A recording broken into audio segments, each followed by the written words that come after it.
man, no. More leaked set photos from The Flash? Last time I did that, I got a strike. 2 more and they delete my channel. What do I do? Chris, it's me from the future. Put it on side flick. They won't catch you if it's on side flick. Am I too early? Stop eating all those Twinkies.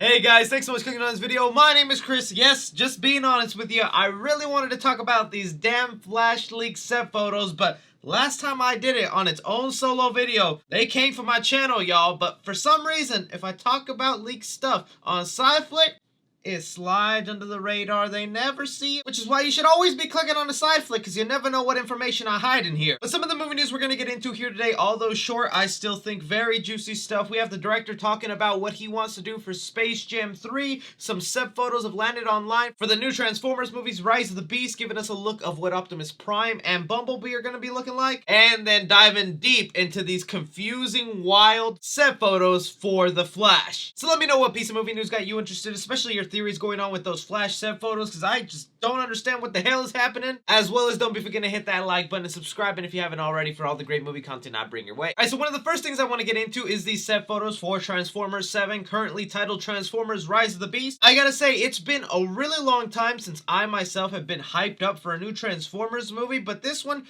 for some reason, every little bit of information is getting me really interested in it. To catch you guys up to speed, this is going to be the 7th Transformer movie, but it is a prequel going all the way back to the 90s, technically a sequel to Bumblebee. It's also said to involve some time travel and is gonna be resetting the timeline for the Transformers movie, kind of doing what Days of Future Past did, where they either race the events of Transformers 1 through 5 or just kind of ignore them and say they happen in a different timeline. It'll also be based on the Transformers Beast Wars cartoon series that is said to be the best Transformers series ever made, at least by a lot of Transformer fans. And well, here we get to see what Optimus Prime and Bumblebee are going to be looking like in the movie. Right here, starting off with Optimus Prime, it really seems like they're going back to a more traditional design. I gotta admit, I never really liked when he had the hot rod flames in some of those early Transformer movies. This right here definitely does feel like Optimus Prime and kind of reminds me of his comic book counterpart in the IDW Transformers comic series. They also went ahead and showed off Bumblebee. He was going to be going back to his old school Camaro look. Now, this look is always going back and forth with people. Some people really like it. Some people prefer him to be an actual buggy like he usually is. But I don't think the Camaro is all that bad. I like the look of it, and these Transformer movies are always going to be changing the original car design of some of these characters. Like we saw the other week when they revealed some set photos of the Transformer Mirage. He's going to be a Porsche instead of a racing car. But the main reason I'm happy with these is because I love the look that the Transformers had in the Bumblebee movie, at least those first like 12 minutes where it showed a bunch of the Transformers. Like, that is just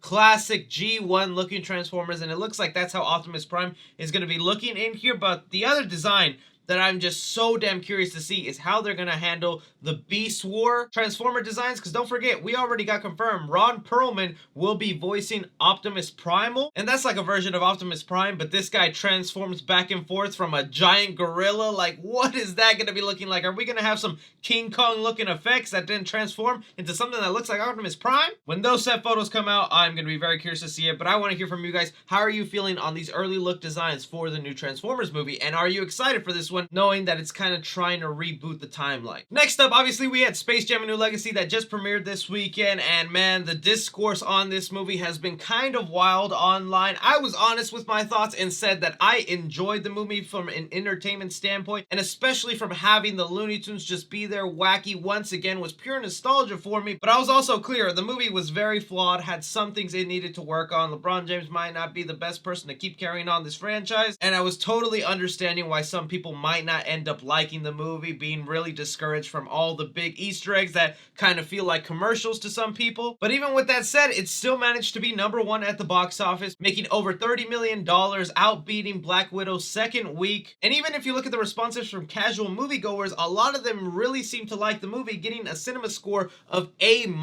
And then on the critics side, obviously looking at Rotten Tomatoes, where it's all professional critics who watch thousands of movies a year, I knew critics weren't going to love this movie, but I thought they wouldn't be so harsh, understanding that it's meant to be silly, it's making fun of itself, and it's just there to be a good time, but man, they really bashed it. But nonetheless, we have news here about Space Jam 3 and what they might be wanting to go ahead and do with that movie. In an interview with Entertainment Weekly, we have here, Space Jam: A New Legacy director names his pick for who should star in a possible third movie. When talking about the third film, he says, "Never say never. It's all going to be about whether the fans respond to this positively, but I think the bar has been set too high in terms of the first one with this global iconic superstar in Michael Jordan, and now the same global iconic superstar in LeBron James, who transcends sports. Who is the next person to put into that universe? Then you got to find a script and a story and good enough to repeat what's been done, but will capture the spirit and keep it going." Finally, name dropping who he wants, Dwayne Johnson would be an interesting choice. It would be different. I'm not exactly sure what his skill set would be. Maybe he goes back to wrestling. That might be interesting. So in the eyes of the director, if this movie goes ahead and gets a sequel, which is what Warner Brothers wanted to do with the Looney Tunes now that Space Jam has been released, is to start up them as a franchise again. So they want to do a third one. And this director is saying that Dwayne Johnson would be his pick for a third film. Now, a couple of thoughts on that. Dwayne "The Rock" Johnson would be an amazing pick for a Looney Tunes CGI hybrid movie. The man is an absolute superstar and I think is way more like than LeBron James, because like I said, I'm no LeBron James hater. I know nothing about sports. I was just happy to see the Looney Tunes again. But there was just such a big divide on people who did not like LeBron James, who didn't want him in the movie in the first place, where Michael Jordan was like a phenomenon. Everybody was just like, oh, Michael Jordan's in the movie? Let's go see that. And I doubt you can find an athlete in today's modern age that people love that much, where they did Michael Jordan, where if you have that athlete in the movie, the majority will be so happy with it, where I think you do need to go to like a superstar similar to Dwayne "The Rock" Johnson, that him standing with the Looney Tunes would be very entertaining. But my main thing I want to say about this, for whatever the next live action Looney Tune movie is make the Looney Tunes the stars, okay? Stop putting them as the side characters. Stop barely telling their stories. Like, these guys are legit superstars, and you could do so much with them if you had the cojones to put them front and center and then do your human celebrities as kind of side characters. In a way, I think that's why Looney Tunes Back in Action is still the best live action Looney Tunes movie, because if you look at that film, it's pretty 50-50, where they gave Brendan Fraser, the human character, and the Looney Tunes screen time, where they both really dived into some characteristics of the Looney Tunes and this relationship between Bugs Bunny and Daffy Duck, how Bugs is always loved and Daffy's hated, and then Brendan Fraser's character doing whatever he did in that movie. That's why I feel that film worked the same, and if they throw in a star like Dwayne Johnson, he is not going to want to be sidelined. He is not going to want to be a side character. He's going to want to be a main focus. Still, we have to wait and see a couple more weeks how Warner Brothers is feeling and how much money Space Jam is going to be making at the box office. The next Looney Tunes live action movie that they currently have is Wile E. Coyote versus Acme. That's the movie where Wile E. Coyote is going to be suing the Acme company for always selling him faulty products. That sounds like it could be comedic genius. Let me know what you guys think about a possible Space Jam 3. Would you like Dwayne "The Rock" Johnson? And what are your ideas for what should even happen in the movie? I don't know if it should be wrestling. I would be fine with a different type of story that doesn't involve sports. Now moving on to these set photos involved with the Flash. Some of these I am going to be showing to you guys. Others I'm going to have to keep away and not show in this video because people have been getting copyrighted and videos taken down. And I'm 2 tally marks away before they completely delete my channel. However, if you do want to see those pictures, I'll be posting them on my TikTok. Don't care if that gets deleted. But one photo that I think is still very juicy that everyone is spreading around and making me so confused is we have this photo of the Flash movie currently being filmed, where Ezra Miller is standing next to another character who we now are seeming to find out is also going to be Ezra Miller. There were some set photos that came out earlier in the week where we had a guy dressed exactly like Ezra Miller on set, but I didn't think too much of it because I was like, oh, that's obviously his stunt double. That's just the stand-in. I mean, all movies do this, where they hire someone who looks like the other actor to do some of the dangerous stunts or just to kind of stand in place when they're not showing their face. But no, cameras started rolling and they started filming the stunt guy with Ezra Miller, letting us know this actually isn't a stunt double and Ezra Miller is going to be meeting a version of himself when he goes through the multiverse. That's why this other actor who is playing Ezra Miller has this wonky thing attached to him with green screen and colors, because after they go ahead and do the visual effects, they're going to implant the face of Ezra Miller onto this actor. Even more convincing that this for sure is another version of Ezra Miller in some of the set photos that I can't show you on this YouTube video, but I will on TikTok. Ezra Miller is wearing that exact same jacket when he enters Michael Keaton's Batcave.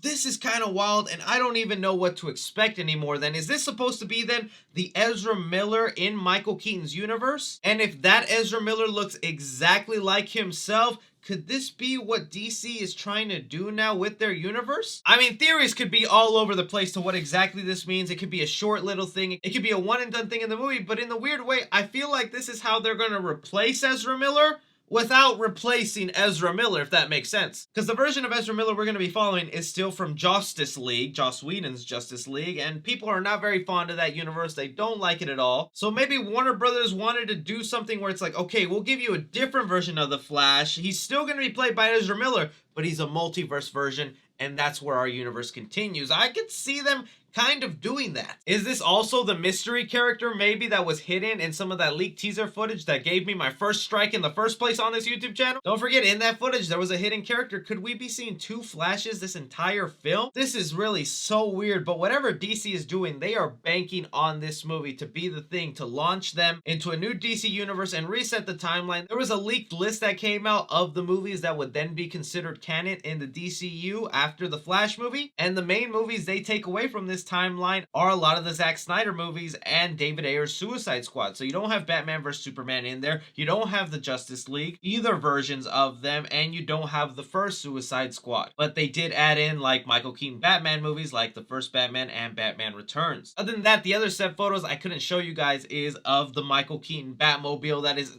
basically identical to the one that we saw in his movies. So they're really not even going to change that thing. We also got to see a huge interior look of Michael Keaton's Batcave that is just a bunch of rocks and green screens, but if the green screens are there, I'm hoping they throw in some iconic Batman trophies in his cave, like the T-Rex statue, the giant penny, or even just a showcasing of his previous Batsuits, maybe a Robin suit in there. I really need to know your guys' thoughts and theories on this. What do you think the purpose of having two Ezra Millers in the Flash movie is going to lead into? And by the end of the Flash movie, will we be following the new Ezra Miller or going back to the old Ezra Miller? Don't forget to check out my TikTok if you want some extra sneaky content, as well as follow me on Twitter at 3CFilms. But as always, I'm Chris. Take care.